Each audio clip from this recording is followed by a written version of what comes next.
এই ভিডিওতে আমরা যে অ্যাপ্রোপ্রিয়েট প্রেপোজিশনটি শিখব সেটি হলো অ্যাভোরেন্স অফ, যার বাংলা অর্থ ঘৃণা।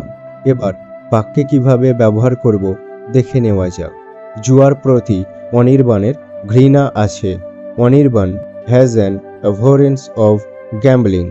তারা তাদের বর্ণবাদের ঘৃণা প্রদর্শন করতে উদ্বিগ্ন। They are anxious to show their abhorrence of racism. তার পরিবর্তনের প্রতি ঘৃণা আছে। She has an abhorrence of change. তিনি সহিংসতার প্রতি ঘৃণা প্রকাশ করেছিলেন। She expressed her abhorrence of violence. পশুদের প্রতি তার নিষ্ঠুরতার ঘৃণা তাকে নিরামিষাশী হতে পরিচালিত করেছিল। Her abhorrence of cruelty to animals led her to become a vegan.